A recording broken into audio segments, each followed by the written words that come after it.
Surabaya Mengaji. Yuk, dukung dakwah Surabaya Mengaji. Salurkan harta terbaik Anda untuk operasional dakwah.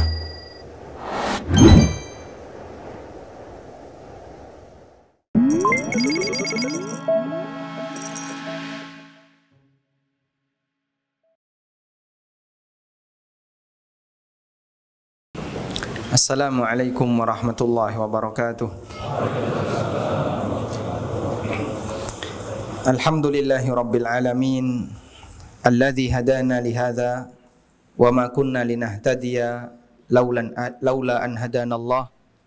Laqad jaa rusulu rabbina bil haqq wa nudu an tilkumul jannatu uristumuha bima kuntum ta'malun. Wa asyhadu an la ilaha illallah wahdahu la syarikalah wa asyhadu anna Muhammadan abduhu wa rasuluh sallallahu alaihi wa ala alihi wa sahbihi wa man tabi'ahum bi ihsanin ila yaumiddin. Alhamdulillah, kita layak bersyukur kepada Allah atas banyak sekali nikmat yang Allah berikan kepada kita. Allah kasih kita nikmat aman sehingga Bapak Ibu bisa beraktivitas di pagi hari ini tanpa ada perasaan takut. Anda datang ke masjid ini, ada nggak yang bawa senjata? Ada? Nggak ada. Sehingga kita tidak dalam posisi siaga. Sebagaimana yang terjadi terhadap saudara-saudara kita yang ada di Palestina maupun di daerah yang lainnya. Maka dalam situasi yang aman, dengan adanya nikmat yang aman, mari kita manfaatkan untuk banyak belajar. Mereka nggak bisa belajar sebagaimana yang kita alami. Mereka mungkin tidak bisa duduk di majelis ilmu sebagaimana yang saat ini Bapak Ibu alami. Sehingga ketika kita diberi oleh Allah nikmat berupa nikmat aman, Anda maksimalkan untuk aktivitas yang mubah atau aktivitas yang mendatangkan pahala, agar Allah Subhanahu wa taala menambahkan kebaikan bagi kita, terutama aktivitas belajar. Kemudian tidak lupa kita haturkan jazakumullahu khairan. Terima kasih banyak kepada takmir Masjid Al-Hikmah. Ini daerah apa namanya? Gayam Sari. Gayung Sari. Yang luar biasa ini moderatornya ini, Masya Allah. Lulusan mana Pak? Oh, tetangga sebelah. Teknik juga. Teknik mesin. Biasanya teknik mesin itu musuhnya kedokteran. Suka tawuran ya. Kita berterima kasih kepada DKM Masjid Al-Hikmah Gayung Sari Surabaya yang telah memberikan kita fasilitas untuk belajar bersama. Biasanya kajian harian juga sekian jumlah jamaahnya. Lebih banyak. Alhamdulillah, Masya Allah. Berarti memang aslinya setiap hari seperti ini, udah biasa. Subuh juga sekian. Masya Allah. Tadi katanya saya dapat bocoran, ada di antara jamaah yang dari subuh sampai jam sekian belum pulang. Ada? Banyak. Masya Allah. Tayyib. Semoga Allah menambahkan semangat untuk Bapak Ibu semuanya.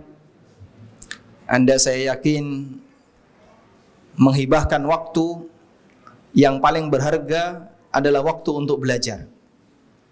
Maka saat Anda gunakan waktu Anda untuk belajar ilmu agama, hakikatnya Anda menghibahkan waktu untuk kegiatan yang berharga.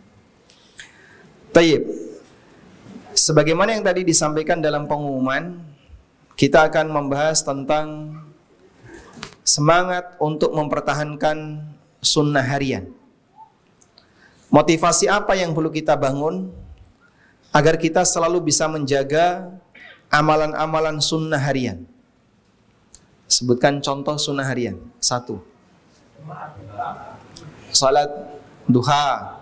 Yang kedua, salat rawatib. Berikutnya, tahajud. Qabliyah subuh tadi masuk salat rawatib. Apalagi? Doa zikir, doa dan zikir pagi dan petang. Dan masih banyak sunnah-sunnah harian yang lainnya. Kita diajarkan dalam agama kita beramal sedikit tapi rutin dan terus menerus istiqamah lebih baik daripada amal yang banyak tapi model borongan. Karena amal yang sifatnya borongan itu mudah untuk dilakukan oleh siapapun. Bahkan sampai orang yang pemalas dalam beramal, dia bisa beramal borongan. Yang berat itu adalah ketika seseorang merutinkan sebuah ketaatan. Hari ini dia berbuat taat, sejam berikutnya dia berbuat taat lagi, sejam berikutnya dia berbuat taat lagi. Itu lebih sulit daripada model borongan. Dan realita itu bisa kita jumpai di masyarakat. Anda ketika bulan Ramadan punya kejar target apa? Khatam Al-Quran. Sebulan ada yang khatam sekali, 2 kali, 3 kali, bahkan ada yang sampai 5 kali, dan seterusnya. Begitu selesai Ramadan, apa yang terjadi jamaah? Itu Al-Quran ditutup, kemudian ditaruh di rak, sampai jumpa tahun depan. Saya ketemu dengan mushaf Al-Quran yang dibuka setahun sekali.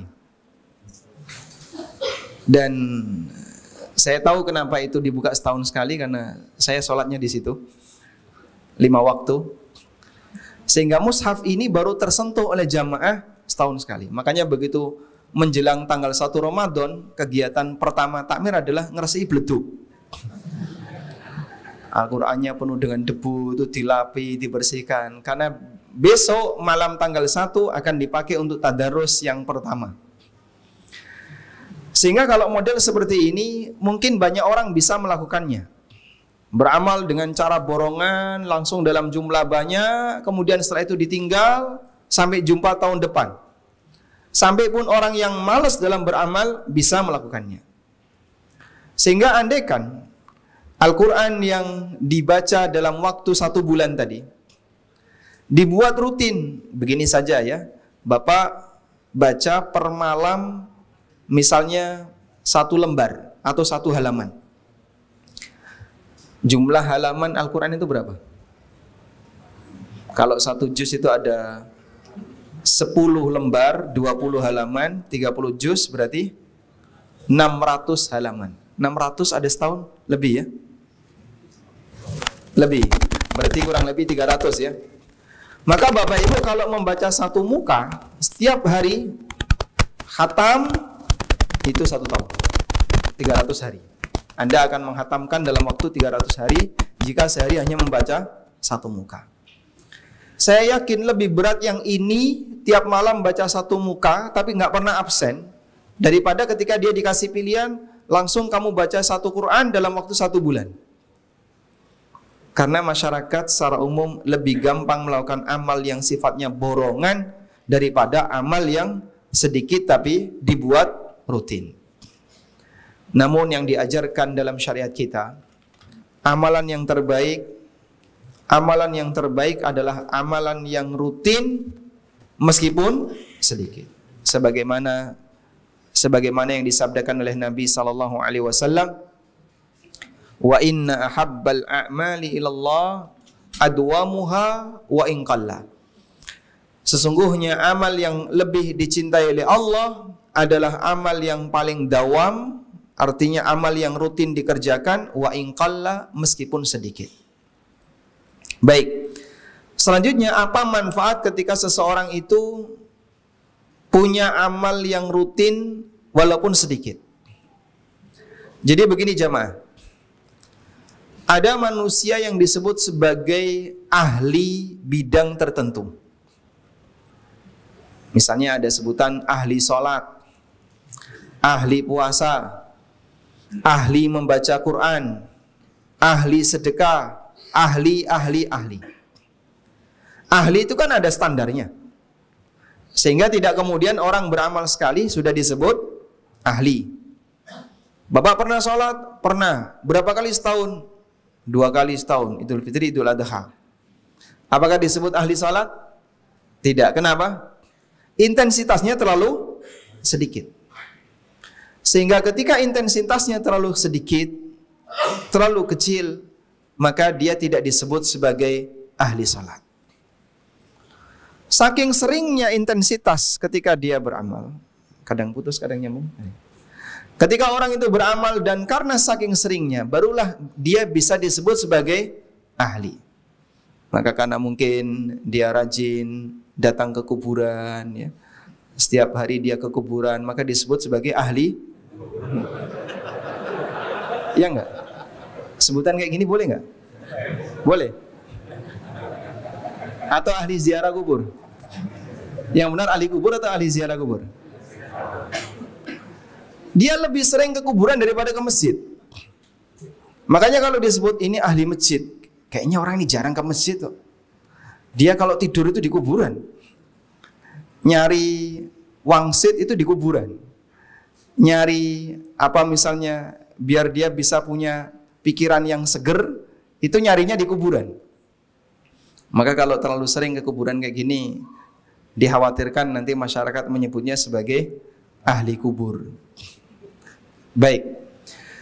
Seseorang bisa disebut sebagai ahli salat kalau intensitas salatnya tinggi. Disebut sebagai ahli puasa ketika intensitas puasanya tinggi. Dan demikian seterusnya. Kalau dalam urusan dunia disebut sebagai orang ahli atau expert di bidang tertentu, itu kan kalau dia sudah menempuh katanya 10.000 jam. 10.000 jam itu jika dia kerja dari mulai jam 8 sampai jam 5 dengan istirahat siang 1 jam, kurang lebih menempuh waktu tempuh yang harus dia lakukan adalah selama kurang lebih 10 tahun. Baru disebut sebagai orang yang expert di bidang tertentu.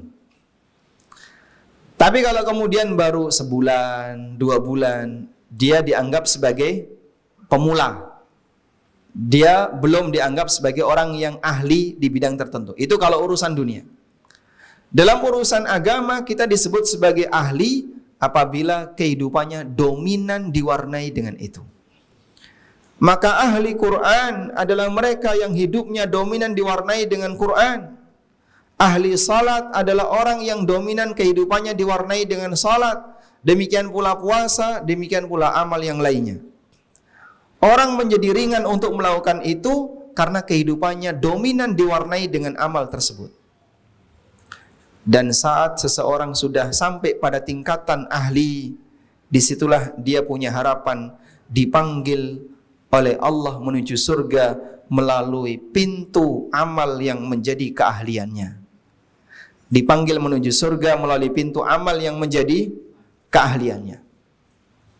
Sebagaimana disebutkan dalam hadis yang sahih dari sahabat Abu Hurairah radhiyallahu anhu, Nabi sallallahu alaihi wasallam bersabda, "Faman kana min ahli salati du'iya min babis salah, wa man kana min ahli al-jihad du'iya min babil jihad, wa man kana min ahli siyami du'iya min babir rayyan, wa man kana min ahli sadaqah du'iya min babis sadaqah." Siapa yang ahli salat akan dipanggil dari pintu salat. Yang ahli jihad dipanggil dari pintu jihad. Yang ahli puasa dipanggil dari pintu ar-rayyan. Yang ahli sedekah dipanggil dari pintu sedekah. Nabi SAW tidak menyebutkan semuanya. Jumlah pintu surga ada berapa? Ada berapa? 8. Apa dalilnya? Resiko yang duduk di depan ya. Apa dalil kalau jumlah pintu surga ada 8? Hadis riwayat Bukhari dari sahabat Umar bin Khattab radhiyallahu anhu bahwa Rasulullah sallallahu alaihi wasallam pernah bersabda, "Man tawadda'a fa ahsana al-wudu', thumma qala," barang siapa yang berwudu dan dia menyempurnakan wudunya. Kemudian setelah itu dia membaca asyhadu an la ilaha illallah wahdahu la syarikalah wa asyhadu anna Muhammadan abduhu wa rasuluh. Kemudian jawab Nabi SAW, illa futihat lahu abwabul jannati thamaniyah fadakhala min ayyi babin sya'a. Maka pintu surga yang jumlahnya 8 akan dibukakan untuknya dan dia boleh masuk ke dalam salah satu, dia boleh masuk melalui surga dia boleh masuk ke dalam surga melalui salah satu pintu yang telah disediakan oleh Allah Subhanahu wa taala. Sehingga pintu surga ada berapa? Pintu surga ada 8. Kalau pintu neraka? Kalau pintu neraka ada berapa? 9 atau 10? Ada 7. Apa dalilnya? Apa dalil kalau pintu neraka ada 7? Gelombang radio ya? Oh iya. Bismillah. Kadang putus, kadang nyambung. Allah Subhanahu wa taala berfirman tentang neraka, laha sab'atu abwabin likulli babin minhum juz'um maqsum. Neraka itu punya 7 pintu, masing-masing pintu sudah ada bagiannya. Atau pakai begini? Baik. Bismillah. Bismillah, cek. Tes. Baik. Kalau cek bisa lancar, tapi kalau sudah bicara banyak dia mogok kayaknya. Tapi baterainya full ini. Kalau indikator baterainya full.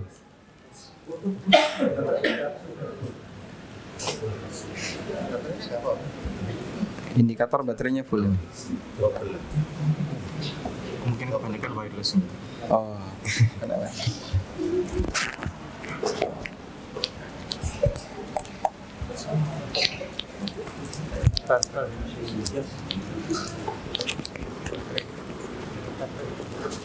Bismillah. Lebih jelas? Nah. Yang utama dari kajian itu suaranya ya. Kalau gambarnya nggak penting. Makanya Fir'aun ketika menolak dakwahnya Musa alaihissalam, alasannya pakai apa? Suara. Am ana khairum min hadzal ladzi huwa mahin wa la yakadu yubin. Apakah aku ataukah orang ini yang lebih baik? Wala yakadu yubin, sementara dia kalau ngomong nggak jelas. Sehingga Fir'aun mencacat Musa dari sisi ketika beliau berbicara tidak lebih fasih dibandingkan umumnya manusia. Wallahu a'lam. Baik. Kembali ke sini. Jadi Allah Subhanahu wa taala memanggil para hambanya menuju surga melalui pintu, dan pintu itu diberi label dengan amalan-amalan tertentu. Lalu disebutlah yang ahli salat, yang ahli sedekah, yang ahli puasa, yang ahli jihad, dan ahli-ahli dalam amal yang lain. Maka tadi kita sebut, ketika seorang hamba punya rutinitas tertentu, hingga sampai dia disebut sebagai ahli di bidang itu, berarti dia punya peluang besar untuk bisa masuk ke dalam surga Allah melalui pintu ibadah yang menjadi keahliannya. Itulah nilai penting kenapa kita harus merutinkan salah satu di antara amal yang menjadi andalan. Makanya Bapak Ibu, Anda bisa lihat para sahabat itu mereka punya keahlian yang berwarna-warni. Ada yang fokus di bagian sholat, sehingga sholatnya dominan. Ada yang fokus di bagian puasa, sehingga puasanya dominan. Ada yang di bagian sedekah, sehingga dia lebih dominan sedekah dibandingkan amal yang lain. Demikian pula ada yang dominan jihad, seperti Khalid bin Walid, itu lebih dominan jihad. Sehingga masing-masing sahabat punya amal andalan yang mereka rutinkan sampai pada detik terakhir kehidupannya, sampai mereka mati. Karena mereka menghendaki untuk menjadi manusia yang berstatus sebagai ahli bidang amal tertentu, ahli bidang amal X, sehingga dengan itu dia punya harapan untuk masuk surga melalui pintu yang menjadi keahliannya. Baik. Abu Bakar As-Siddiq radhiyallahu anhu kemudian bertanya kepada Nabi sallallahu alaihi wasallam, "Bi abi anta wa ummi ya Rasulullah." Ayahku dan ibuku sebagai tebusannya ya Rasulullah. Ini yang disebut dengan kalimatul fida. Bukan kalimat sumpah. Karena sumpah dengan menyebut nama orang tua dalam Islam hukumnya apa? Kesyirikan. Sehingga tidak boleh orang bersumpah demi bapakku, demi, tidak boleh. Karena orang yang bersumpah berarti dia mengagungkan apa yang dia sebutkan dalam kalimat sumpah.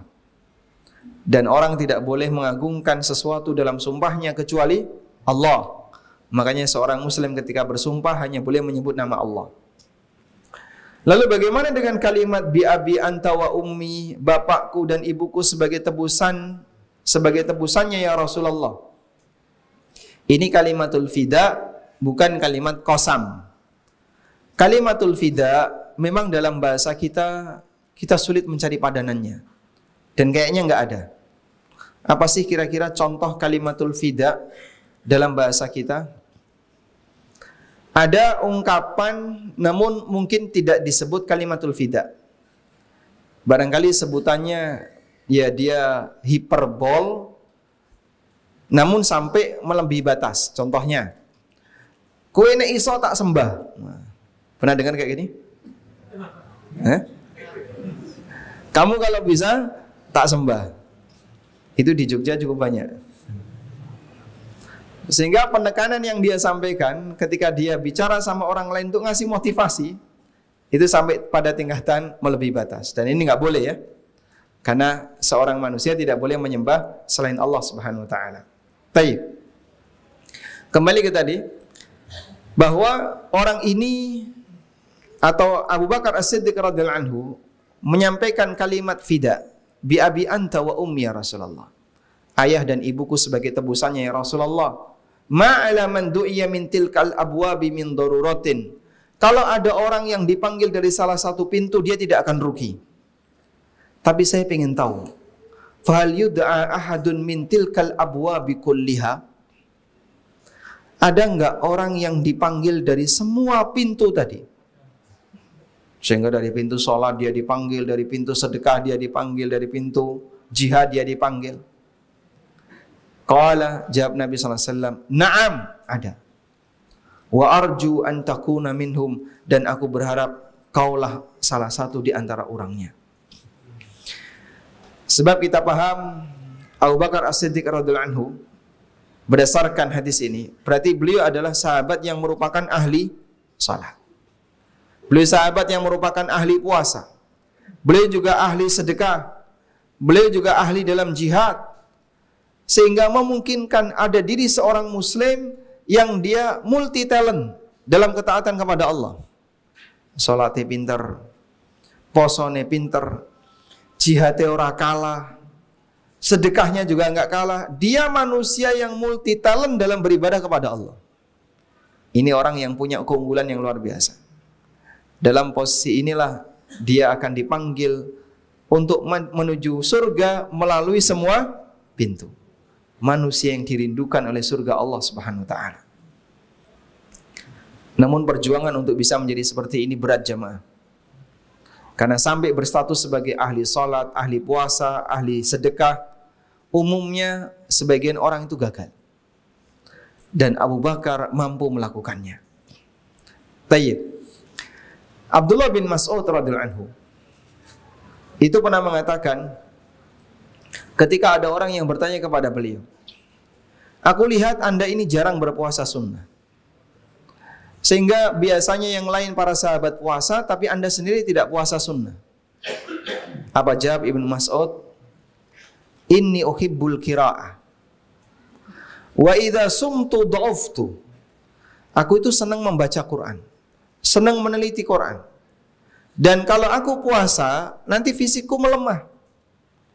Sehingga saya tidak bisa rajin untuk mentelaah Quran, membaca Quran, disebabkan karena dalam posisi puasa. Itu yang terjadi pada sahabat Ibnu Mas'ud radhiyallahu anhu. Maka terkadang ada sahabat yang dia lebih cenderung kepada amal tertentu, tapi dia tidak ahli di amal yang lain. Abdullah bin Amr bin As radhiyallahu anhu, beliau termasuk di antara sahabat yang rajin berpuasa. Sampai beliau pernah minta kepada Nabi SAW untuk diajari puasa Daud. Kemudian Nabi SAW mengatakan, jangan lakukan yang lebih dari ini, fa innahu afdhalus siyam, karena puasa Daud adalah puasa yang terbaik. Nambahi puasa Daud nggak boleh. Makanya kalau ada orang sudah puasa Daud, kata para ulama seperti yang ditegaskan oleh Ibnu Hazm, dia tidak boleh nambahi puasa yang lain, walaupun andaikan itu bertepatan dengan tanggal 9 Dzulhijjah. Sehingga misalnya ya, tanggal 4 dia puasa, berarti tanggal 5 nggak puasa, tanggal 6 dia puasa, tanggal 7 tidak puasa, tanggal 8 dia puasa, berarti tanggal 9 Dzulhijjah boleh nggak puasa? Nggak boleh. Loh, kenapa nggak boleh puasa? Ritme kamu pas tanggal 9 Dzulhijjah tidak puasa. Maka saat itu kau tinggalkan puasa, dan nanti ditambah dengan tanggal 10 plus 3 hari tasyrik, sehingga dia tidak puasa 5 hari. Begitu selesai tanggal 13, dia langsung lanjut puasa berikutnya. Itu yang dialami oleh orang yang sedang puasa Daud. Sehingga posisi orang yang puasa Daud, maka dia tidak boleh nambahi puasa sunnah yang lainnya. Baik. Artinya para sahabat Rasulullah SAW secara umum mereka dalam masalah amal soleh ternyata tidak seragam. Ada yang lebih banyak di posisi A, ada yang banyak di posisi B, ada yang banyak di posisi C, sesuai dengan passion masing-masing. Namun Masya Allah, Abu Bakar As-Siddiq radhiyallahu anhu bisa menjalani semuanya, dan beliau adalah orang yang multi talent, sehingga beliau dikatakan oleh Nabi SAW akan dipanggil menuju surga dari arah pintu manapun yang disediakan oleh Allah Ta'ala. Dalam hadis yang lain dari sahabat Abu Hurairah radhiyallahu anhu, Nabi SAW mengatakan, likulli amilin babun min abwabil jannah. Setiap orang yang beramal, dia disediakan satu pintu surga. Yud'a minhu bidzalikal amal, dan dia akan dipanggil menuju surga melalui pintu amal tersebut yang itu merupakan amal kebiasaannya. Itulah yang kita maksud tadi, perjuangkan masing-masing kita punya wadhifah, punya amal rutin walaupun ringan, sampai kita disebut sebagai ahli dalam bidang amal itu. Baik. Manfaat yang kedua, kalau tadi manfaat yang pertama kan adanya harapan untuk bisa dipanggil menuju surga melalui pintu ibadah yang kita menjadi ahlinya. Manfaat yang kedua, ketika kita merutinkan amal sunnah, sedikit tapi rutin, maka jika ternyata kita punya uzur, pahalanya akan tetap mengalir sesuai dengan rutinitas kebiasaan yang kita lakukan, walaupun kita tidak mengamalkannya, disebabkan karena uzur. Ini seperti yang disabdakan oleh Nabi SAW dalam hadis yang diriwayatkan oleh Bukhari. Idza maridal abdu aw safara kutiba lahu ma kana muqiman sahiha. Apabila ada seorang hamba yang sedang sakit atau dia safar, maka dicatat untuknya sebagaimana amal soleh yang menjadi kebiasaannya ketika dia mukim dan ketika dia sehat. Masya Allah. Ada seorang musafir yang dia tidak melakukan sholat rawatib misalnya, atau karena dia safar sehingga dia tidak bisa melakukan puasa Senin Kemis. Maka orang ini tidak melakukan puasa Senin Kemis bukan karena niatnya putus, tapi dia tidak melakukan puasa Senin Kemis karena dia sedang safar, khawatir nanti tidak lemah badannya ketika safar. Maka orang ini dia tidak safar bukan karena malas, tapi dia tidak safar karena punya uzur. Nah, ketika dia tidak safar punya uzur, maka ada nilai pahala yang akan dia dapatkan. Dia tetap mendapatkan pahala sesuai dengan kegiatan ibadah yang dilakukan ketika dia sehat dan ketika dia tidak sedang safar. Bahkan sampai para ulama mengatakan kondisi ini berlaku bagi orang-orang yang dia punya uzur fisik yang tidak mungkin lagi bisa diperbaiki. Apa uzur fisik yang tidak bisa lagi diperbaiki? Itulah uzur tua. Yang karena dia tua, akhirnya dia sakit-sakitan. Maka ketika dia sakit-sakitan, dia tidak bisa melakukan ibadah sebagaimana yang menjadi rutinitasnya ketika dia dalam posisi sehat. Orang semacam ini akan tetap mendapatkan aliran pahala. Sebagaimana yang Allah firmankan dalam Al-Quran, illal ladzina amanu wa amilus salihati falahum ajrun ghairu mamnun. Kecuali orang yang beriman dan beramal saleh, maka mereka akan mendapatkan pahala yang ghairu mamnun, yang tidak pernah putus, yang terus mengalir. Apa yang dimaksud dengan pahala yang terus mengalir dan yang enggak pernah putus? Pahala yang disebabkan karena amal yang kita lakukan, pengaruhnya masih bertahan. Dan pengaruh yang masih bertahan itu sebagian dipertahankan oleh Allah Ta'ala, sebab orangnya tidak melakukan amal itu bukan karena alasan malas, tapi karena alasan uzur. Contohnya gimana, Pak? Anda bisa lihat bahwa kaum mukminin diberi janji oleh Allah dengan janji yang sama bagi nabinya sallallahu alaihi wasallam. Nabi Muhammad sallallahu alaihi wasallam dikatakan oleh Allah, wa innalaka la ajran ghairu mamnun, dan kau Muhammad memiliki pahala yang terus mengalir, enggak pernah putus. Sehingga Nabi sallallahu alaihi wasallam punya pahala yang dia terus bertahan.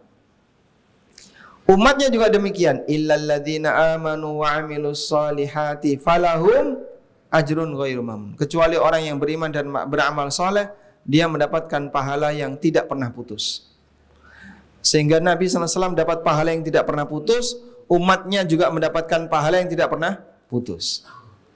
Terus bedanya ada di mana, Pak? Bedanya begini.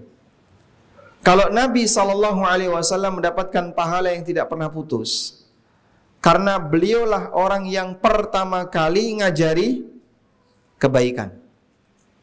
Sehingga beliau yang pertama kali ngajari tentang bagaimana cara sholat, beliau yang pertama kali ngajari baca Quran, beliau yang pertama kali ngajari tentang bagaimana cara puasa yang benar dan seterusnya.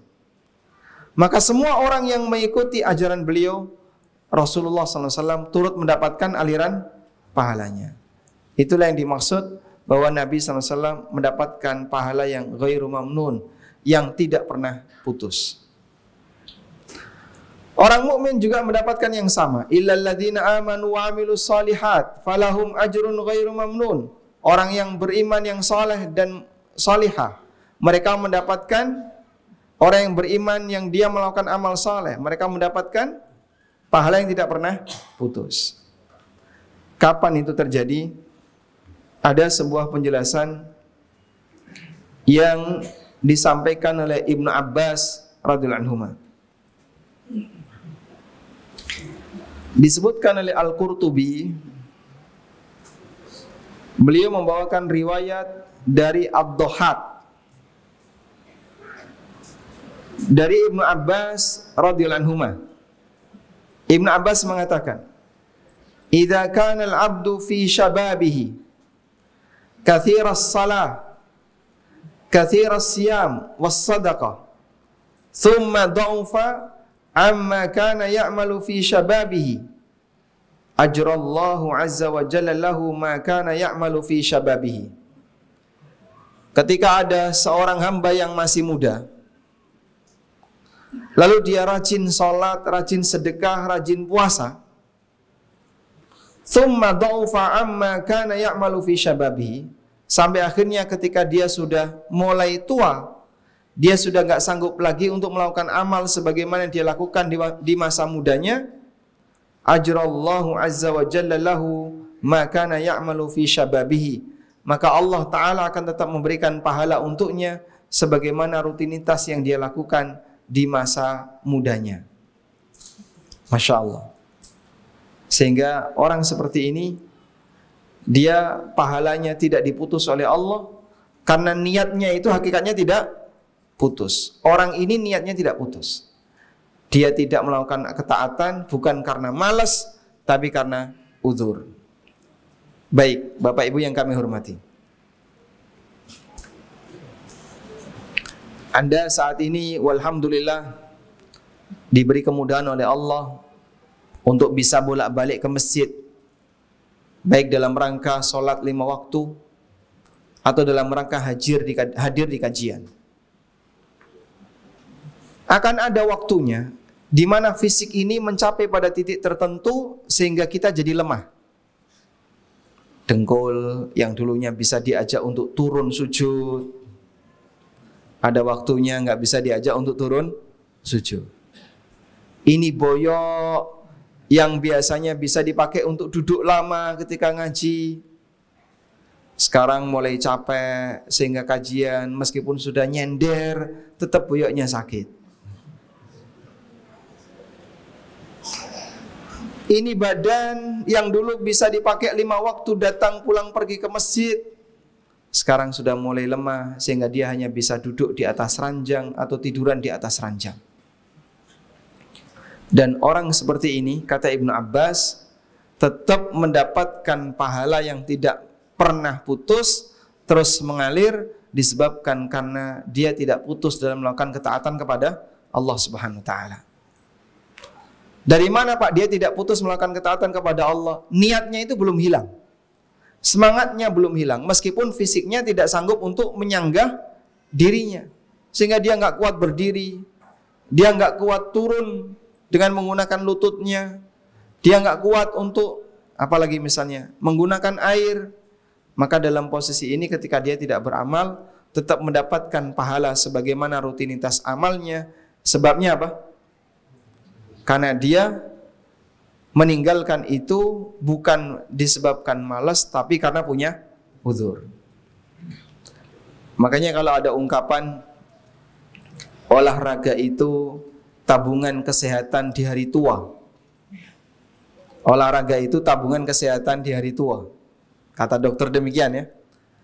Maka melakukan amal soleh sedikit tapi rutin, itu hakikatnya adalah tabungan ibadah di hari tua.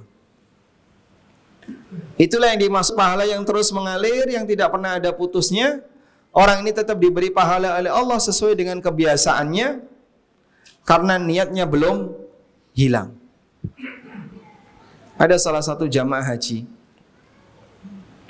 yang usianya mungkin sekitar 70 atau 80 tahun. Dan dia dapat info kalau haji regulernya masih lama. Dia sendiri nggak tahu kira-kira bisa dipanggil atau tidak. Pokoknya dia tawakal. Sampai ada salah satu di antara anaknya yang mengusulkan, Bapak coba tarik saja duit itu. Buat apa duit itu disimpan di bank pemerintah? Toh nanti akan dipakai untuk ini, untuk itu dan seterusnya. Ya, seperti isu kemarin ya. Dana haji akan dipakai untuk infrastruktur, akan dipakai untuk pembangunan ini, pembangunan itu, sehingga masyarakat muslim ramai ketika itu.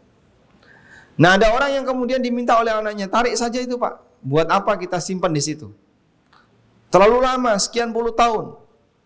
Baik, tapi sang bapak tidak mau. Dan beliau mengatakan, kalaupun aku mati, karena beliau sudah merasa di ujung usia, kalaupun aku mati, maka aku ingin mati dalam keadaan menantikan haji, mati dalam penantian. Tapi yang dinantikan apa? Ibadah kepada Allah. Sehingga beliau tidak mau membatalkan. Kalau narik dana itu, berarti kan batal. Niatnya sudah putus. Tapi ketika dia bertahan, andai pun dia meninggal dunia, maka dia mati dalam penantian untuk beribadah kepada Allah. Sehingga saya kasih motivasi kepada ikhwas sekalian yang belum daftar reguler ya. Segera Anda daftar. Segera daftar reguler. Walaupun lama nggak masalah. Terus Pak nanti kan uang saya dipakai ini, dipakai itu. Itu bukan urusan Anda. Yang jelas kita sudah menunaikan kewajiban sebagai muslim yang mampu untuk daftar, kita daftar. Masalah kapan kita akan berangkat, kita tawakal kepada Allah Subhanahu wa taala. Taib. Ini penjelasan yang disampaikan oleh Ibnu Abbas radhiyallahu anhu. Sehingga ketika seorang hamba dia punya amal yang rutin walaupun sedikit, maka di antara manfaat yang bisa dia dapatkan adalah jika ternyata dalam kondisi tertentu, dia tidak sanggup lagi melakukan amal itu, pahalanya ternyata tidak hilang, tetap mengalir karena dia tidak beramal. Sebabnya bukan karena malas, tapi sebabnya karena apa? uzur. Sehingga dengan sebab uzur inilah yang bersangkutan tetap diberi pahala oleh Allah Subhanahu wa taala. Wallahu a'lam. Baik. Sehingga jamaah dimulakan Allah taala dengan berusaha untuk memiliki sunnah harian, manfaat pertama yang bisa kita dapatkan adalah apa tadi? Dipanggil menuju surga sesuai dengan pintu yang menjadi keahlian amal kita. Yang kedua, kita mendapatkan janji ajrun ghairu mamnun, pahala yang tidak pernah putus. Kapan itu terjadi? Jika kita sudah punya kebiasaan amal soleh tertentu, lalu amal soleh itu tidak jadi kita lakukan disebabkan uzur tertentu, terutama uzur tua. Yang namanya tua, Pak, ditunggu makin tua atau kembali muda? Orang tua kalau ditunggu makin tua atau kembali muda? Makin tua. Mas, aku wis tua, wis reso ning masjid. Nggih, Bapak tunggu dulu, barangkali nanti semakin muda Bapak bisa datang ke masjid.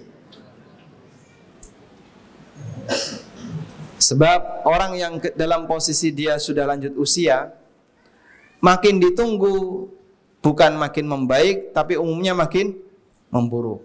Sehingga dalam situasi ini ketika dia tidak bisa datang karena uzur, dan dia tetap mendapatkan pahala sesuai dengan rutinitas dan kebiasaannya. Ini berbeda kalau orang tidak memiliki rutinitas dan kebiasaan. Maka ketika dia nggak punya rutinitas dan kebiasaan hal yang baik tersebut, jika dia mati, dia nggak mendapatkan pahala sesuai yang dijanjikan. Ya, misalnya karena dia tidak punya kebiasaan untuk sholat tahajud, maka mungkin sesekali dia sholat tahajud.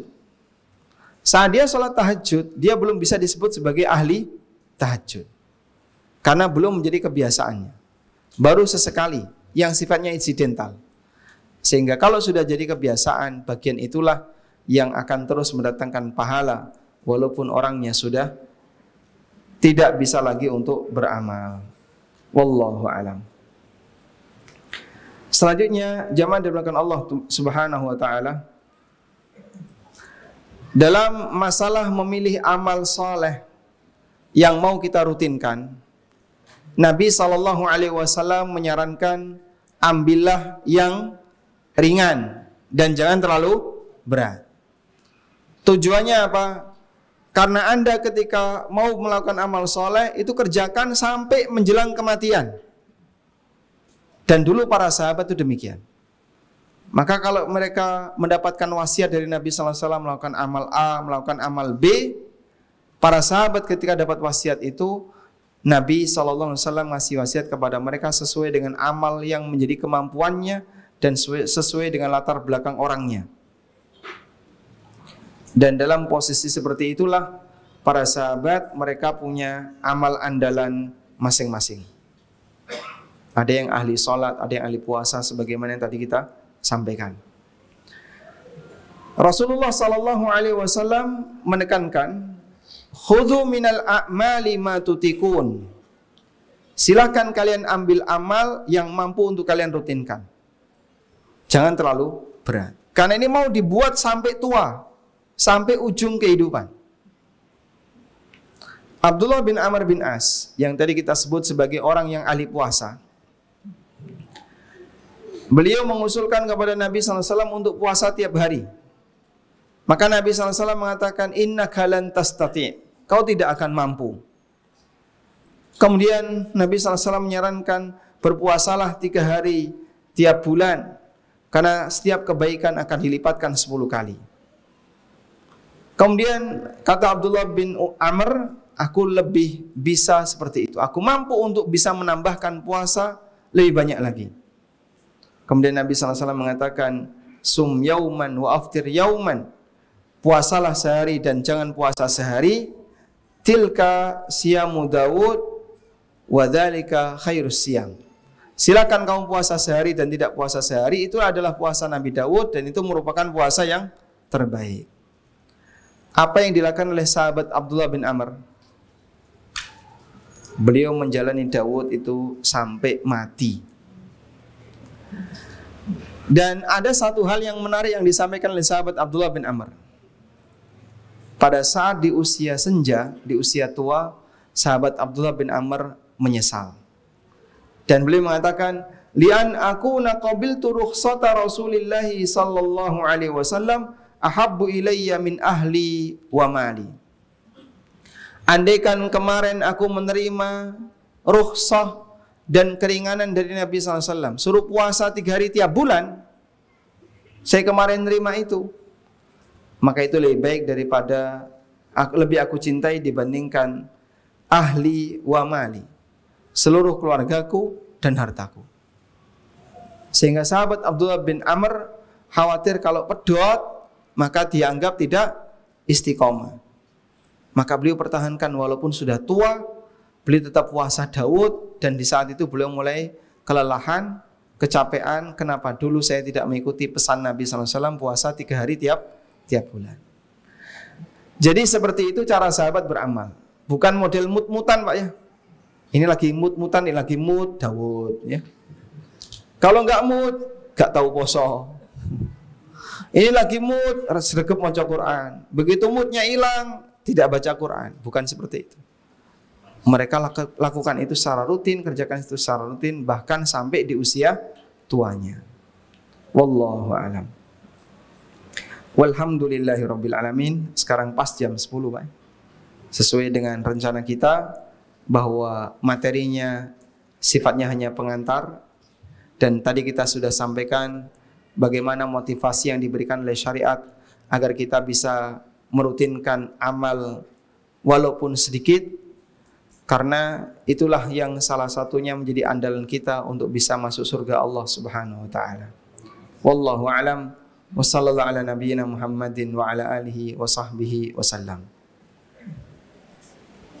Terima kasih Ustaz. Itu enggak dipakai kursinya? Sudah. Hah? Jenengan jejer kula mawon ya. Tak kenal maka ta'aruf. Setelah ta'aruf jejer kula ya. Jangan ganti. Bapak Ibu sekalian, luar biasa.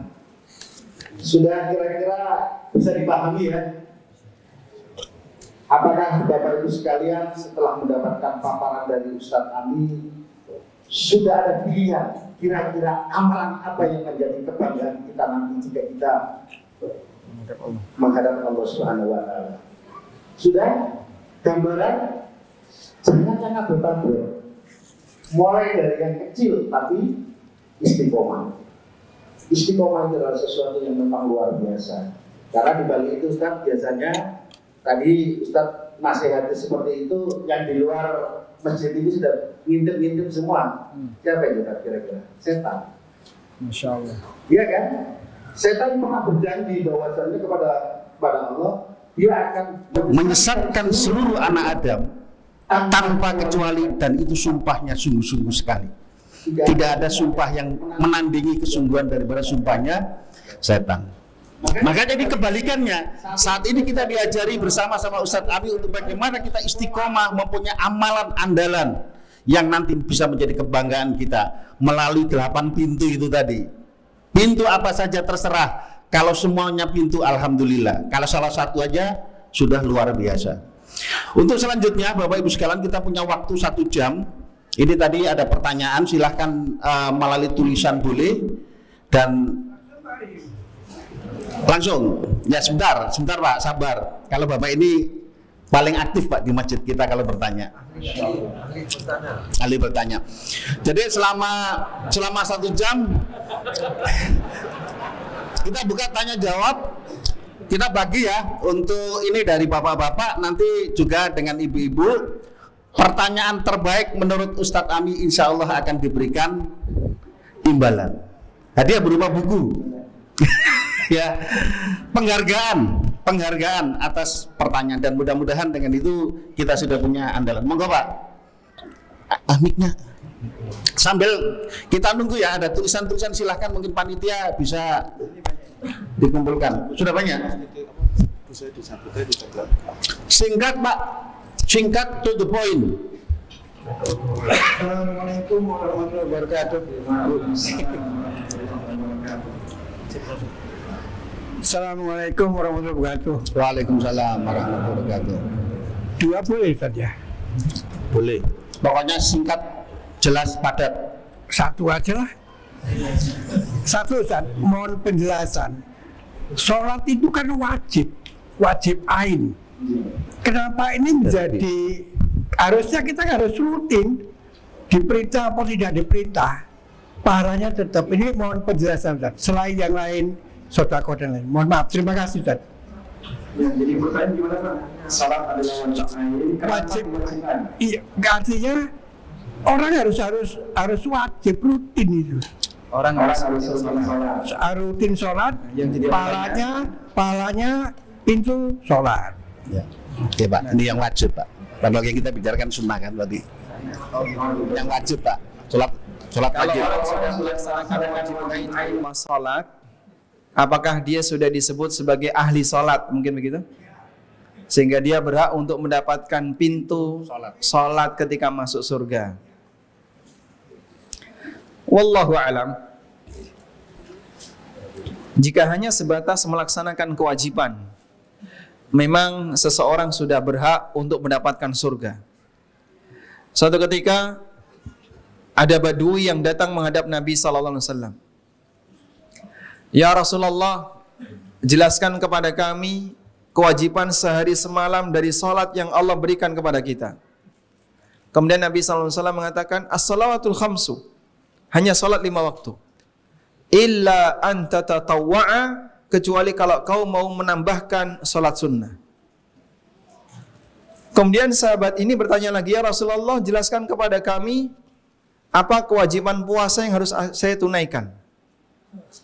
Kemudian Nabi SAW mengatakan, siyamu Ramadan illa anta tatawwa'a, kewajiban kamu adalah puasa Ramadan kecuali kalau kamu mau melakukan amal sunnah.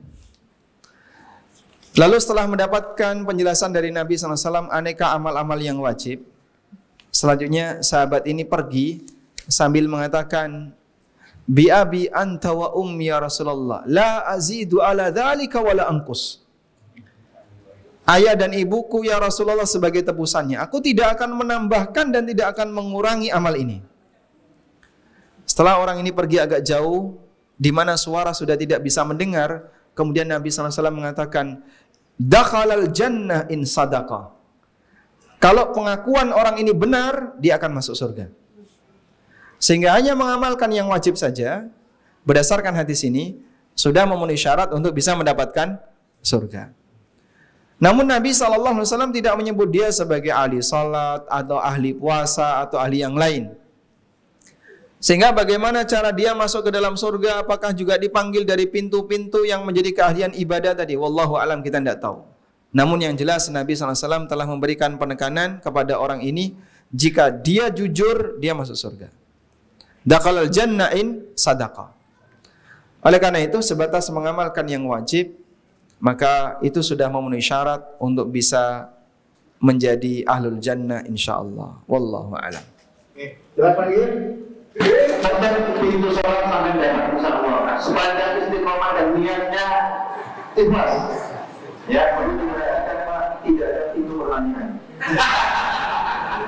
Masuk surga mau pintu pertanyaan. Panggilnya ya Allah. Bisa pertanyaan ya. Silakan. Ada pertanyaan begini. Apakah pahala terus mengalir jika orang yang ahli amal tadi meninggal dunia atau hanya saat ada tidur saja? Jadi pahala yang mengalirkan itu katanya cuma ada ujur. Kalau meninggal dunia bagaimana? Kalau orangnya sudah mati, apakah pahalanya tetap mengalir? Baik. Dalam hadis riwayat Muslim, Nabi SAW bersabda, "Idza matal insan inqata'a amaluhu illa min thalath."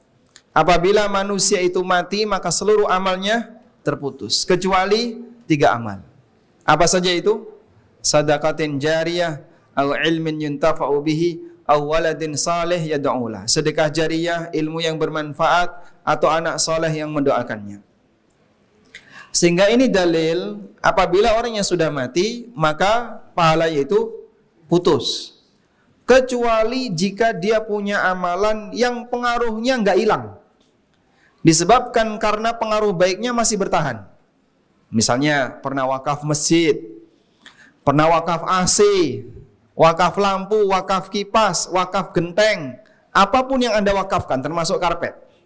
Sepanjang ini karpet gak diganti, sepanjang itu AC gak rusak, sepanjang perlengkapan yang Anda wakafkan masih berfungsi dan masih dipakai, pahala terus mengalir. Makanya kalau Anda wakaf AC misalnya, begitu AC-nya mati Anda masih hidup, berarti pahalanya sudah berhenti. Anda gantikan yang baru. Maka nanti tinggal mengukur nih, lebih panjang usianya mana? Usia AC-nya atau orangnya? Kalau orangnya mati, AC-nya masih berfungsi, maka dia terus mendapatkan pahala sampai rusak. Begitu sudah rusak, mati nggak berfungsi, berarti amalnya sudah berhenti sampai di situ. Makanya kalau mau wakaf, cari bagian yang lebih permanen. Yang paling permanen adalah tanah. Kan nggak mungkin tanah direnovasi. Tanah ini dikeruk nggak, Pak? Pindah ke tempat yang lain? Tidak. Kalau bangunan masih mungkin dibongkar, renovasi. Mungkin dalam waktu 20-30 tahun, bangunan ini akan direnovasi. Ada masjid dengan desain yang baru, dan bangunan yang saat ini sudah ada, barangkali akan diganti dengan bangunan yang baru oleh anak turunan kita. Generasi sekian. Kita tidak tahu. Tapi kalau lahan, kalau tanah, mungkin tidak akan bergeser. Makanya wakaf lahan umurnya jauh lebih panjang dibandingkan wakaf yang lainnya. Wallahu a'lam. Jelas Pak ya, banyaknya ya. Jadi kalau cari yang ini adalah amal jariah, gitu ya. Jadi melalui amal yang punya pengaruh panjang. Pengaruh panjang. Ya. Bukan kalau yang tadi yang sholat, puasa, itu semuanya akan berhenti begitu orangnya meninggal. Anda masih punya lanjutan pensiunan, kalau tidak mampu melakukannya karena udzur. Biasanya puasa Senin Kemis, tapi sekarang karena sudah sepuh, nggak sanggup lagi puasa, orangnya masih hidup, pahalanya masih ada. Begitu meninggal, sudah selesai. Tapi punya ilmu yang bermanfaat, Anda wakaf buku, wakaf Al-Quran, atau wakaf yang lainnya, sepanjang itu dipakai, meskipun Anda sudah meninggal, pahalanya terus mengalir. Wallahu a'lam. Jelas ya, luar biasa. Ini banyak sekali nih, jadi agak cepat aja tadi ya. Bismillah Ustadz, untuk seorang karyawan mohon nasihat bagaimana caranya agar istiqomah mengerjakan sholat sunat, qobliyah, dan ba'diyah zuhur sehubungan karyawan terikat dengan putaran jam kerja. Jazakallahu khair. Bagian inilah yang menjadi keterbatasan Anda ya. Sehingga jelas berbeda antara mereka yang bisa mengatur waktunya sendiri dengan mereka yang bekerja di bawah aturan orang lain. Karena Anda karyawan dan Anda punya kewajiban untuk menunaikan jam kerja, maka bisa jadi di posisi tertentu terpaksa harus Anda tinggalkan. Menunaikan jam kerja itu wajib. Melakukan amal sholat rawatib itu sunnah. Sehingga mungkin Anda tidak bisa melakukan amalan seperti itu. Disebabkan, wah saya jam sekian masih kerja. Duhur sekarang jam berapa? 11:30. Anda 11:30 mungkin masih jam kantor, belum diizinkan untuk keluar. Andaikan pihak kantor ada sholat resmi, artinya nanti sholatnya jam 12, kita bisa bareng-bareng berjamaah, silakan sholat sunnah, insya Allah lebih bagus. Tapi kalau nggak ada, Pak, di depan kantor ada masjid, Bapak boleh sholat di masjid itu, tapi jangan lama-lama. Akhirnya dipantau sama kantor, boleh keluar begitu sudah adzan sampai qomat misalnya, atau sampai selesai sholat wajib. Kalau masih ada izin demikian, maka silakan Anda manfaatkan. Tapi kalau tidak ada izin, Pak, bolehnya keluar kantor pas qomat. Sehingga kalau belum qomat, belum boleh keluar kantor. Berarti Anda hanya bisa sholat wajibnya saja, tapi tidak bisa sholat qobliyah. Karena Anda tidak diizinkan untuk meninggalkan kantor. Wallahu a'lam. Paham Pak ya? Melaksanakan pekerjaan itu wajib, sholat qobliyah itu adalah sunnah. Lanjut. Assalamualaikum warahmatullahi wabarakatuh. Ustadz izin bertanya. Ustadz, saya ditawari pekerjaan freelance oleh teman saya, yang mana freelance ini ia dapatkan dari kantornya. Tetapi teman saya menawarkan untuk freelance tersebut dikerjakan oleh dirinya sendiri. Bingung kan? Untuk upah freelance-nya nanti saya bagi hasil dengan teman saya.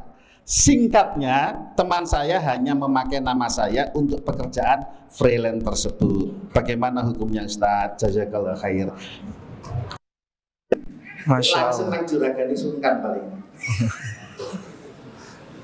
Baik. Berarti nanti laporannya kan pakai nama temennya. Iya. Ini dikerjakan oleh si A, padahal sebenarnya yang mengerjakan si B. Kira-kira seperti itu menurut orang Surabaya bohong atau tidak? Hah?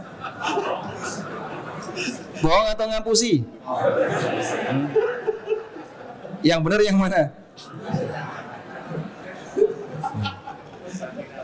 Agama mana yang mengizinkan kayak gini, Pak? Hah? Ada? Yahudi. Apakah Yahudi mengizinkan seperti ini? Baik. Sehingga kita sendiri sudah tahu bahwasanya ini sebenarnya adalah praktek pelanggaran.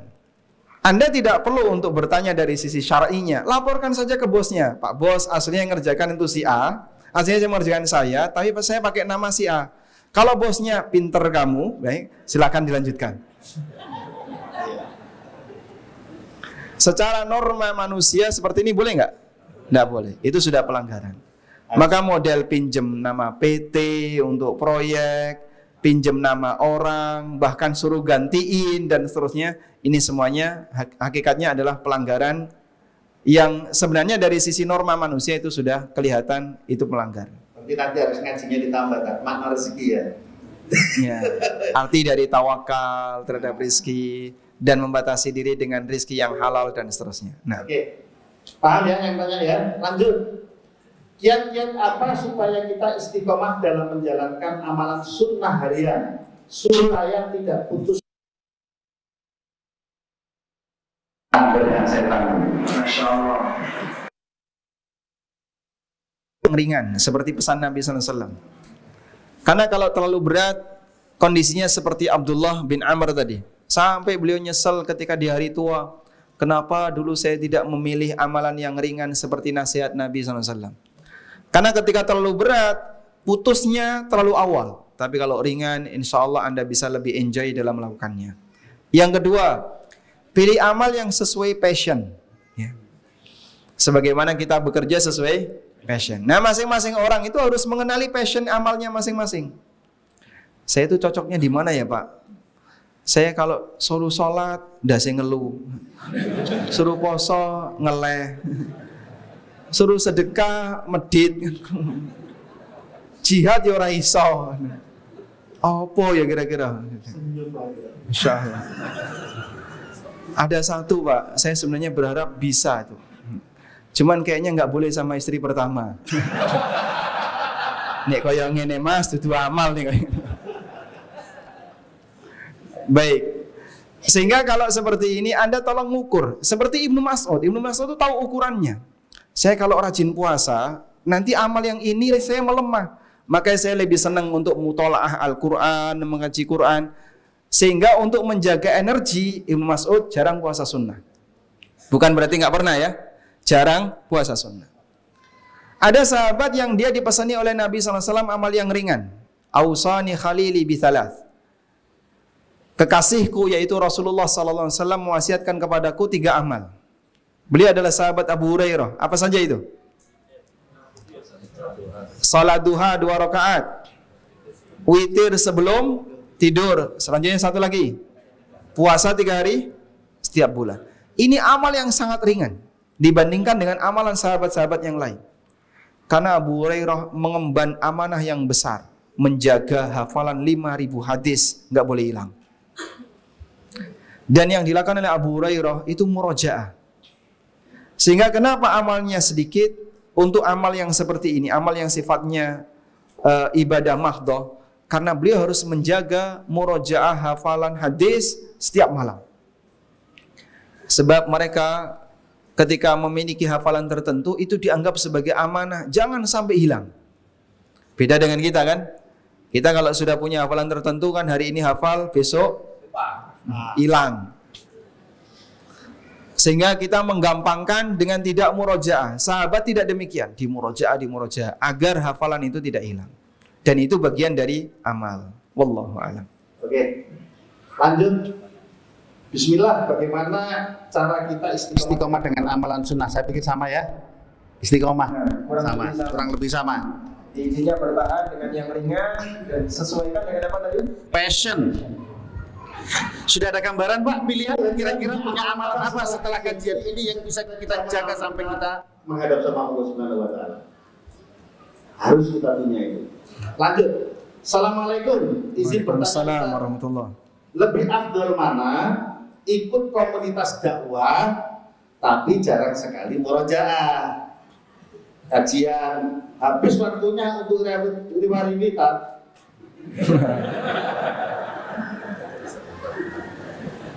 Poin plusnya dapat dekat dengan Ustadz, dan mudah komunikasi secara langsung dengan Ustadz.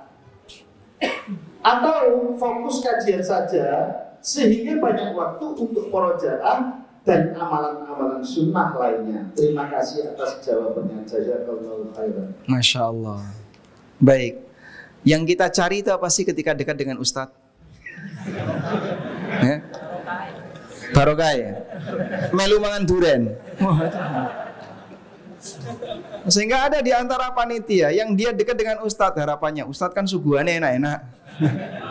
Mesti siso. Akhirnya dia bisa ikut makan bareng Ustadz. Inikah yang dicari? Kalau bagiannya yang dicari ya gagal ya. Berarti dia tidak mendapatkan apapun. Seharusnya ketika kita dekat dengan Ustadz, berarti kita adalah orang yang pertama kali mendengarkan tausiah Ustadz, mendengarkan ceramah dari Ustadz. Sangat disayangkan kalau dekat dengan Ustadz, bahkan bisa jadi dari tim media ya. Jadi tim media. Itu kan berarti orang yang pertama kali mendengar, sebelum yang online mendengar.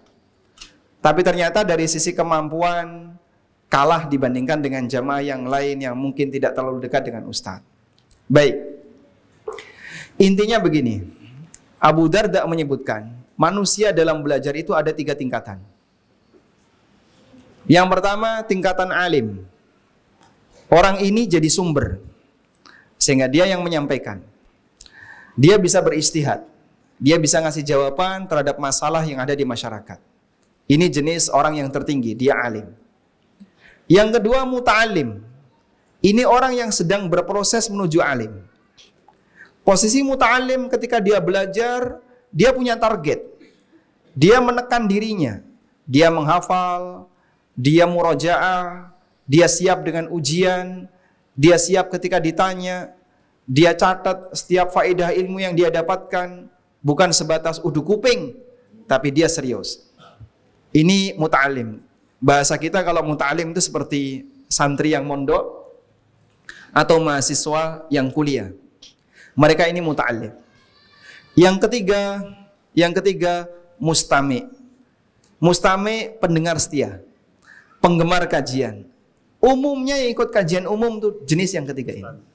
Jadi Bapak Ibu sekalian rata-rata mustami. Meskipun nyatet, saya yakin Anda nyatet. Tapi setelah selesai Anda nyatet kan ditutup. Murojaahnya kapan? Nggak pernah murojaah. Sehingga kadang catatannya itu double gitu ya. Ustadz ini pernah menyampaikan ini catat gitu. Itu double dengan ustadz yang kemarin. Bahkan kadang dia sendiri nggak merasa kalau dia sudah punya catatan tentang itu. Betul Pak ya? Karena posisi Anda mustami. Mustami itu pendengar setia, penggemar kajian, senang mendengarkan. Ketika di rumah ya dengerin YouTube. Kadang punya TV, dengerin radio Roja atau TV Roja atau TV-TV yang lain, Al-Iman. Cuman dengerin saja. Itu mustami. Ini tingkatan yang paling bawah. Abu Darda radhiyallahu anhu mengatakan, kun aliman, au muta'alliman, au mustami'an, wala takun ar-rabi'a fatahlak. Jadilah seorang alim. Kalau nggak bisa, jadi muta'allim. Kalau nggak bisa, jadi mustami'. Dan jangan jadi yang keempat, kau akan binasa. Sehingga kadar minimal mustami'. Maka yang berada di luar yang sama sekali nggak pernah hadir dalam forum kajian, itu orang keempat. Mereka nggak perhatian dengan aturan, Mereka nggak ngerti batasan halal haram. Mereka nggak ngerti mana riba, mana bukan riba. Fatahlak, sehingga orang ini tenggelam dalam maksiat. Dia binasa dengan maksiat. Bersyukur masih bisa menjadi manusia jenis yang ketiga. Wallahu a'lam. Jangan putus asa jadi manusia, mendengarkan, mencatat, ngamalkannya, tetap berupaya.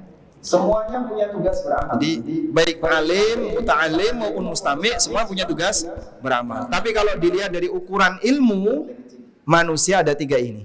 Kita bicara untuk standar ilmu. Kalau amal semuanya punya tanggung jawab yang sama. Nah, oke, lanjut. Bismillah. Jika amalan terhalang oleh orang lain, contohnya seorang istri terhalang dari perintah suami, apakah masih mendapat pahala dan amalan diganti sebanding dengan amalan itu? kita bicara tentang hierarki. Sehingga kalau ada orang yang dia terhalang untuk melakukan amal tertentu karena ada amal yang lebih penting dibandingkan amal itu, maka insya Allah dia tetap mendapatkan pahala sebagaimana amal yang dia kehendaki. Contoh, Uwais Al-Qarni itu hidup di zaman Nabi SAW, dan beliau sudah masuk Islam ketika Rasulullah SAW masih hidup. Tapi beliau tidak bisa datang dari Yaman menuju Madinah untuk ketemu Rasulullah SAW. Maka status Uwais disebut oleh para ulama dengan muhadram. Apa itu muhadram? Manusia yang hidup di zaman Nabi SAW, sudah masuk Islam, tapi tidak ketemu beliau. Artinya bukan sahabat. Statusnya tabi'in, yang disebut dengan istilah muhadram. Uwais Al-Qarni, Abu Muslim Al-Khawlani, kemudian Asimah Raja Najasyi, yang dia masuk Islam. Dan beberapa orang-orang yang lain yang ketika mereka masuk Islam di zaman Nabi SAW tapi tidak ketemu Rasulullah SAW. Dan Nabi SAW menyebut dia tertahan oleh ibunya. Karena ibunya butuh pelayanan. Sementara Uwais satu-satunya anaknya yang bisa melayani ibunya.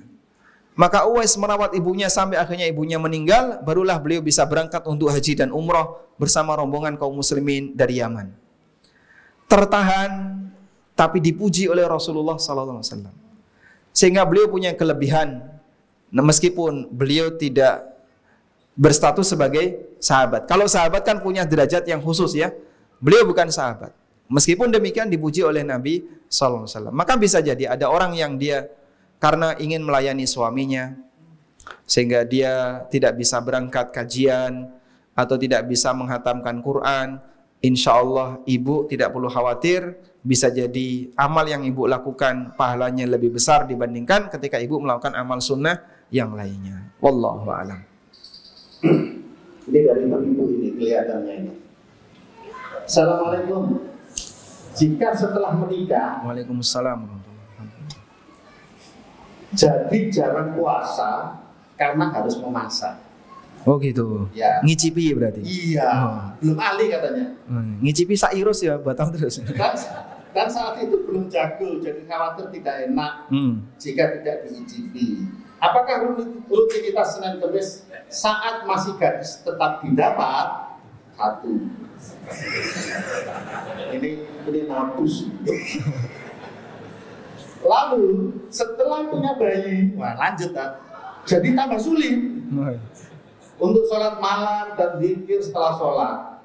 Setelah itu bagaimana menghidupkan sunnah-sunnah itu kembali bagi ibu rumah tangga. Masya Allah, barakallahu fiik. Luar biasa, ini pada dapat hadiah gitu. Nah, Masya Allah. Hadiahnya apa? Itu aja. Ada orang utang. Nanti bisa diambil hadiah. Ini siapa? Nggak ada namanya masalahnya ini. Nah, nanti hubungi panitia. Dapat hadiah buku orang utang. Oh iya, nanti dari sampean aja kasih pertanyaan. Oh gitu, baik. Tayyib. Apabila ada seorang wanita yang dulu punya rutinitas amal soleh seperti puasa sunnah, kemudian tahajud, lalu setelah punya anak, semua itu menjadi tidak bisa rutin seperti dulu. Karena perhatian Anda berpindah, energi Anda berpindah. Yang dulunya dipakai untuk ibadah sifatnya pribadi, sekarang beralih kepada ibadah berupa memberi layanan kepada keluarga, baik suami maupun anaknya. Apakah masih tetap dapat pahala seperti dulu? Wallahu alam, dohirnya tidak. Tapi Anda tidak akan kehilangan kesempatan itu ketika anak sudah dewasa.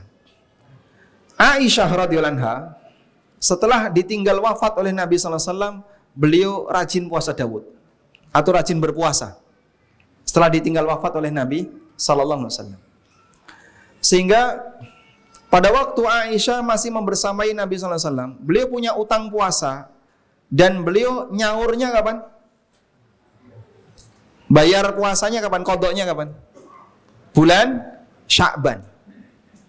Artinya mepet dengan Ramadan. Dalam kurun waktu yang demikian panjang, selama 11 bulan, Aisyah tidak puasa. Dan kalaupun beliau puasa, ya jarang-jarang. Begitu Sya'ban, baru beliau qada puasa. Lima kanati Nabi SAW. Karena posisi Nabi SAW. Karena beliau khawatir begini, nanti kalau saya puasa wajib untuk qada Ramadan, kemudian Nabi SAW datang dan beliau ingin menunaikan hajat, dalam posisi saya sedang puasa wajib, terhalangi. Sehingga Aisyah tidak mau terjadi seperti itu, maka Aisyah radhiyallahu anha menunda utang puasanya itu sampai mepet dengan bulan Ramadan, yaitu pas bulan Sya'ban. Itu salah satu di antara contoh adanya perubahan strategi beramal yang dilakukan oleh seorang istri disebabkan karena dia sudah berkeluarga. Makanya kunci surga untuk wanita lebih longgar dibandingkan kunci surga yang dialami oleh lelaki. Nabi SAW mengatakan, "Idza shallatil mar'atu khamsaha wa shamat syahraha wa ahsanat farjaha wa ata'at ba'laha dakhalat ilal jannati min ayyi babin sya'at." Apabila seorang wanita mengerjakan salat 5 waktu, menjaga puasa Ramadan, dia menjaga kehormatannya dan mentaati suaminya, maka dia boleh masuk surga dari pintu manapun yang dia inginkan. Dan itu ibadah yang sifatnya apa? Lebih kepada pelayanan keluarga. Salat 5 waktu, puasa Ramadan. Bukan jihad, rajin sedekah, bersosial di masyarakat. Karena itu tugas lelaki. Yang wanita lebih banyak di dalam rumah. Wallahu a'lam. Luar biasa. Lanjut. Ini ada pertanyaan menarik. Ustaz, apakah saya mengikuti arisan keluarga? Pas dapat arisan, maka yang dapat ketempatan dan memberi manfaat pada peserta arisan. Makan-makan. Mungkin jamu ya. Ya.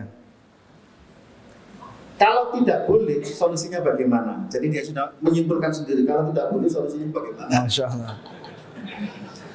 Yang beliau tanyakan solusinya, bukan hukumnya ya. Ya, solusinya gimana ini? Baik. Justru yang lebih penting adalah Anda membuat kesamaan frekuensi di keluarga Anda. Karena ini kan arisan keluarga, artinya ada banyak orang yang terlibat. Mungkin Anda bisa sesuai dengan aturan. Ini tidak boleh karena di sini ada riba. Yang dapat arisan berarti dia harus memberi makan kepada seluruh peserta arisan yang lain. Sebab prinsip arisan itu apa? Utang piutang. Maka yang dapat berarti dia dapat utang dari siapa? Anggota yang lain. Kalau di situ disyaratkan dia harus ngasih makan kepada anggota-anggota ini, berarti ada manfaat dalam transaksi utang piutang. Dan itu masuk kategori apa? Riba. Tidak boleh. Baik, Anda bisa paham. Masalahnya keluarga Anda yang lain paham nggak? Pak, di sana belum pernah Pak istilah riba itu disebut. Mereka nggak paham sama sekali. Lah kalau kemudian Anda beda sendiri, saya nggak mau ngasih makan kepada kalian semua. Wah, nanti di luar digerenengi medit, kumit, pelit. Disebut apa? Pelit, disebut kumat, medit, disebut bakhil. Mungkin Anda akan dikomentari seperti itu. Padahal maksud Anda biar di situ tidak ada praktek riba. Maka yang pertama mungkin edukasi tentang ini disampaikan kepada mereka. Yang kedua, Anda bisa kasih solusi kayak gini. Jadi bukan syarat yang dapat arisan kedapatan tempat. Arisan undian sendiri, yang kedapatan tempat urutan sendiri. Misal ini kan acara keluarga ya. Terah misalnya, acara terah. Maka acara terah urutannya sesuai dengan urutan usia. Ya, yang paling tua di paling belakang ya. Barangkali sebelum waktunya dia sudah mati kan ya. Maka diurutkan dari yang muda dulu, kemudian muter, dah. kemudian nanti muter lagi.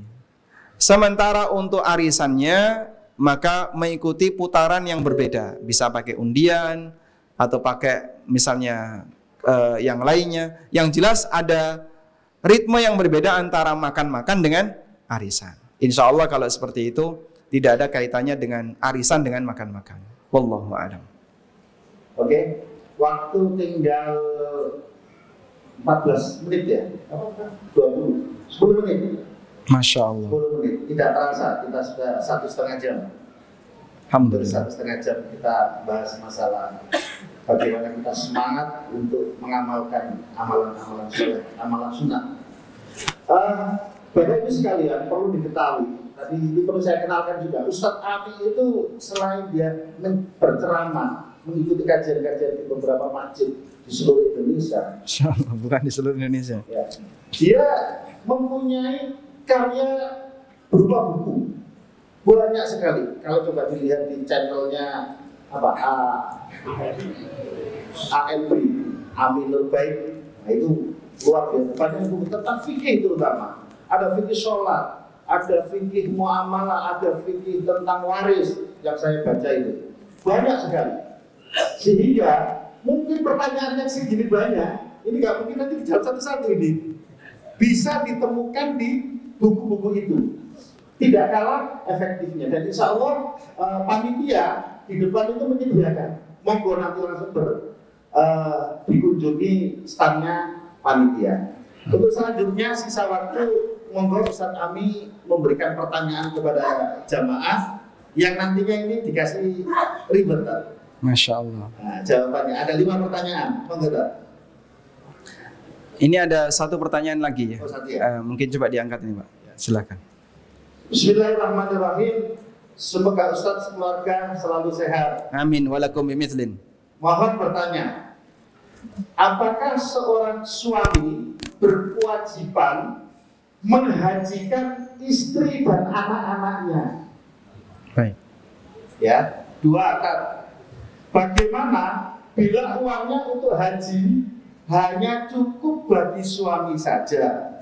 Apa harus tunggu aja istrinya? Jazakumullah khair. Masya Allah. Baik. Untuk yang pertama, apakah suami punya kewajiban untuk menghajikan istri dan anak-anaknya? Kembali kepada pertanyaan, apakah haji itu termasuk nafkah atau bukan? Sehingga ketika itu tidak termasuk nafkah, maka bukan bagian dari kewajiban seorang suami. Dan para ulama telah menegaskan hal ini, seperti Ibnu Qudamah, An-Nawawi dan yang lainnya, bahwa suami tidak berkewajiban untuk menghajikan istrinya sebab haji itu bukan bagian dari nafkah. Maka kalau istri mau haji, kemudian dia dikasih oleh suaminya, itu sifatnya hadiah. Lebih dari sebatas nafkah. Dan itu lebih dari kewajiban. Artinya status pemberangkatan haji itu adalah hibah atau hadiah dari seorang suami kepada istrinya.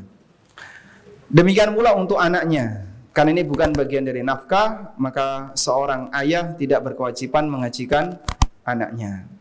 Sehingga kalau uangnya terbatas, ya silahkan suami daftar diri sendiri, karena itu bagian dari kewajiban pribadi dia. Wallahu a'lam. Walhamdulillahirabbil alamin. Sekarang jam 10.40. Karena kereta saya nanti jam 12.00. Maka saya harus sudah meninggalkan tempat ini sebelum jam 11. Gitu ya Pak? Kasih pertanyaan sederhana, Pak. Ini ada beberapa hadiah, ada 5 buku ya.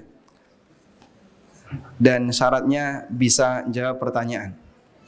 Pertanyaan yang pertama, kita sampaikan kepada moderator. Dengan ini ya, mengangkat tangan menyebut nama, singkat saja nanti. Ini yang jawab moderator ya. Pertanyaannya, sebutkan nama Ketua Takmir Al-Hikmah. Saya. Waktu Muhammad Zaini. Salah atau betul? Salah atau betul? Pak Muhammad Zaini. Betul ya? Betul. Masya Allah. Moderator dapat hadiah. Ini fadilahnya dekat dengan Ustaz. Masya Allah. Betul sekali. Baik. Yang tadi dari subuh sampai jam sekian belum pulang. Ayo itu. Nah ini dua ini. Satu. Yang mana, Tat? 2. Belakang ada? Ibu ada? Ibu. Nggak ada ya? Ada. Ada banget, Tat.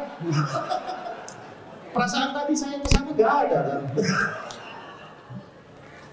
Baik. Gimana tadi? Karena banyak ini. Khusus yang menjawab yang tadi berjaga dari subuh ya.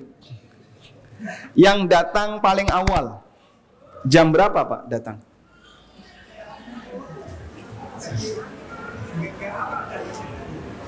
Jam 3. Jam 4 lebih. Salat subuh. Yang datang sebelum subuh jam 3. Hah? Nah, itu Pak, setengah 4. Jam Setengah 4. 4. Sama siapa? Sama ayah. Oh sama ayah. Masya Allah. Jam setengah 4 sudah datang ya. Masya Allah. Dapat hadiah. Alhamdulillah. Halal haram bisnis online ya. Baca sama bapaknya itu ya. Selanjutnya, ini pertanyaan seperti biasa ya. Di antara jamaah yang sepanjang hidupnya belum pernah utang. Utang janji? Hah?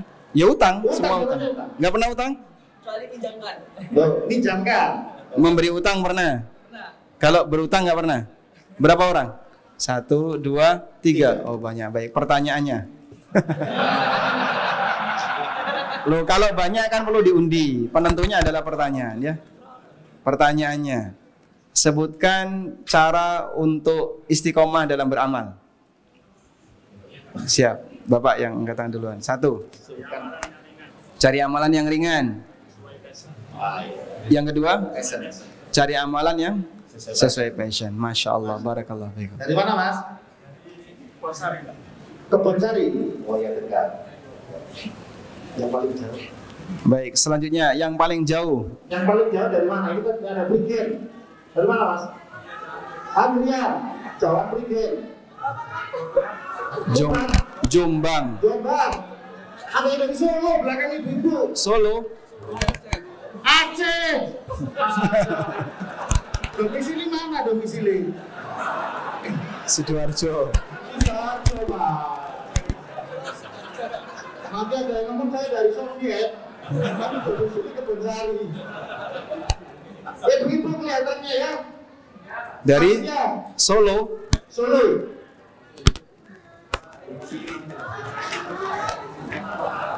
Semarang. Ya wis tak kasih kami ibu biar terasa ya. Baik. Dari Semarang. Oh dari Sorong. Ya wis. Kasih kami ibu biar seneng lah. Baik. Pertanyaan yang terakhir ya. Yang terakhir. Tadi kita menyebut nama sahabat Abu Hurairah yang beliau punya 3 amalan ya. Pertanyaannya, sebutkan nama asli Abu Hurairah. Yang mana Pak? Yang anak-anak saja. Oh yang anak-anak. Baik. Kelas berapa Mas? Sini Mas, maju, maju. Kalau salah nanti ini loh ya. Murojaah.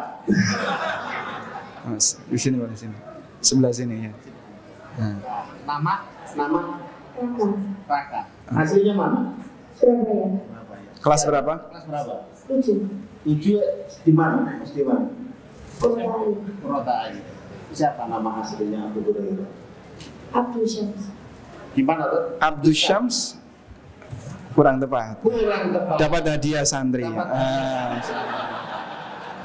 Baik. Murojaah lagi ya. Jalan lagi. Ada yang lagi tadi? Ada? Anak yang depan. Yang depan. Siapa Mas?